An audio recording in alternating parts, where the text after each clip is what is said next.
Okay, update ko lang dito sa aking project. So, yung 18mm na barrel, minasin ko po yan ng ginawa ko siyang 14. Yan. So, makinis na dito kasi pasok mo siya, swabe na pasok dito. Inuna ko muna yan, tapos ito, pakikinisin ko pa rin to. So, plano kong putulan to. Ang haba pala nito is 18 inches. So gagawin ko po kasing compact, puputulan ko. So meron lang ako importanteng update dito sa mga ganito.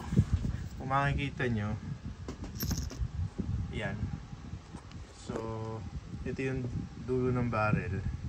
Naka-machine na po yan na tama na. Ngayon yung pusher nya 22 na po ito, kahit yung original na 177 maliit lang yung pasok niya ng pin. Gusto ko sana maitulak pa yung pellet, so baguhin ko pa rin to. Siguro liitan ko to, islibang ko na lang kasi pagka inatras ko to, nakakita nyo mahaba pa naman yung nakalubog doon. So pwede ko pa siyang i-extend ng konti para pumasok pa yung pellet, para tulak na tulak siya mismo doon sa loob nung, para kang naka hammer type na, yung pasok na pasok yung pellet doon sa loob ng barrel. So pagbuga niya, nakalapat na siya doon sa groove. So kasi ito kasi nakalagay dito, yan. So nagasgas na nga ito, katatanggal kabit ko. Hindi bale, pag-aaralan natin na lang mag-anodize or retouch na lang, bago naman to. So yun, so yung pellet, so kahit yung original na pin yung 177 dito, ganyan din. Kasi ginaya ko lang ito yung haba. Nung buksan ko, tinignan ko yung pasok ng pellet, ganyan ang nangyayari. So kasi yung pellet natin, siguro sa slag, okay. Kasi ang pellet natin may parang hukay sa likod dyan, ayan, oh. Focus. Ayan. So, parang bitin siya. Maganda sana kung pasok na pasok na yung pellet doon. Pagtulak niya, lalapat na dun sa groove. Para pagbuga ng hangin, kasi yung kaya maliit to, doon kasi yung unang bulto na nakita nyo naman, laki ng butas na to, ayan, oh. Laki ng butas. Yan, laki ng butas. So ang gagawin ko, ang modify ko to, extend ko pa, habaan ko pa ng konti, mga 4mm, kasi mahaba pa naman yung lubog niya dito sa kabila. Halos 5mm pa yung pumapasok dun pag nakakasana. Ayan, nakakasana yan, no? Halos 5mm. So habaan ko pa itong push pin ng 5mm. Mag-modify ko to, islibang ko na lang, liitan ko, tapos po force speed ko para hindi na ako mahirapan, kasi mahirap pong gumawa ng push pin. Ito yung original niyang 177. So ganun din ang lapat niya. So pag nilagay nyo din to ng 177, ganito din ang magiging itsura niya. So hindi rin masyadong papasok.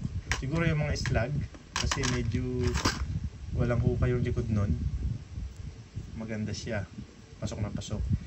Pero dito po gagawin natin parang magiging itsura niya parang ano na, yung hammer type na pag nilagyan mo ng bala. Yun ang advantage kasi ng hammer type. Pag nilagay mo yung pellet, pasok na kasi naka-machine niya na saktong-sakto yung pellet doon. Tapos sasara lang nila, suwabe na. Pero ito kasi konting pusher, tapos mababaw lang yung minasin doon sa loob ng barrel, para pag push mo, kagat doon sa groove, tulak na ng hangin. So hindi po ako kontento sa ganito.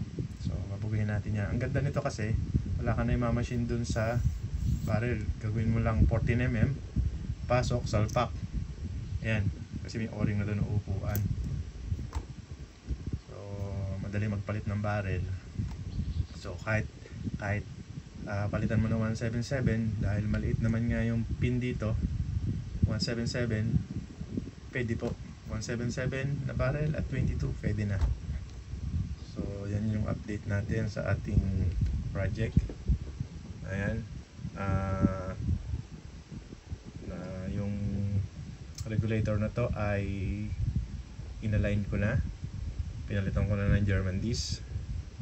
May mga sobrang German disc. Ayan, may mga sobrang shim at saka yung disc stainless po yan. Stainless na hindi pure stainless kasi para mag-spring pa siya, pero stainless po tawag nila doon, German disc.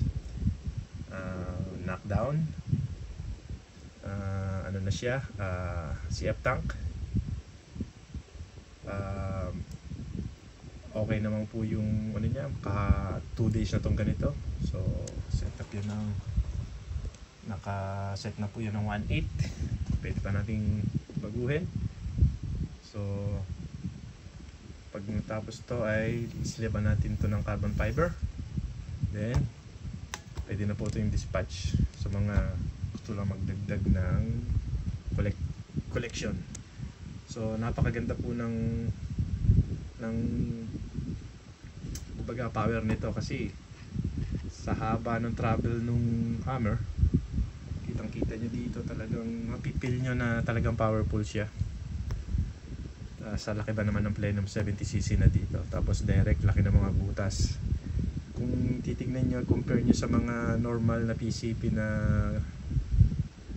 hindi pa yung mga branded ay mga gawa sa Indo or sa Pilipinas, kakaiba po yung design nito. Talaga pong design siya sa power. So okay na yung tayo na yung mag-a-adjust kung kanong kalakas yung gusto natin, kasi depende sa weight ng pellet. Pero sa testing ko, sobrang lakas po.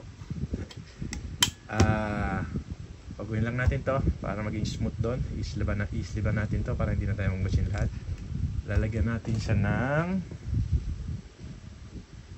Loctite permanent, wala nang tanggalan. Kahit initin nyo pa, hindi nyo na matatanggal.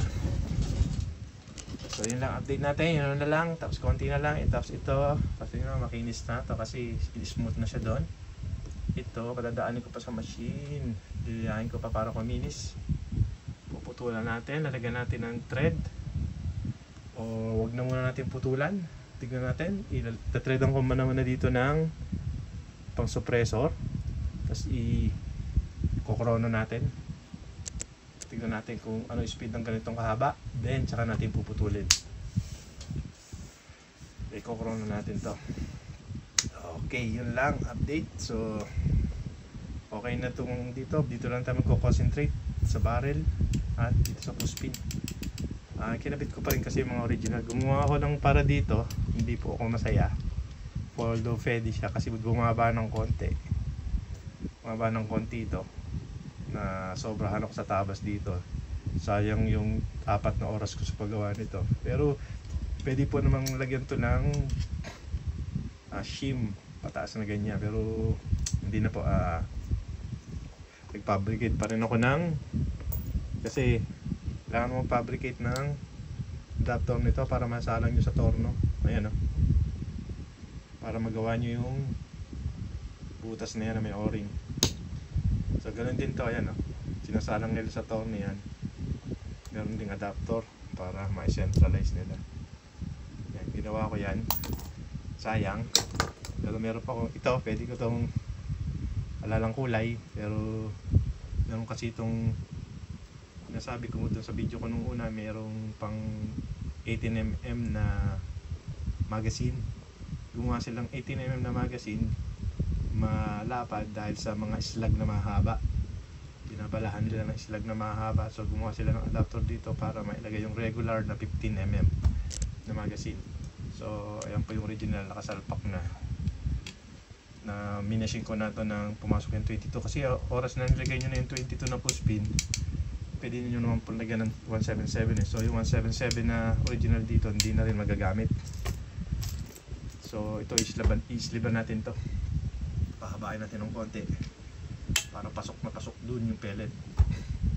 At kung baga nakalapat na siya ng maayos, nasa barrel na siya, nakaupo na siya sa groove, para pagputok sulpak na, hindi yung hangin ang tutulak mismo sa para lumapat dun sa groove. dito magtutulak, initial, lapat sa groove, pop. Yan po, kaya para hindi na damage yung pellet natin.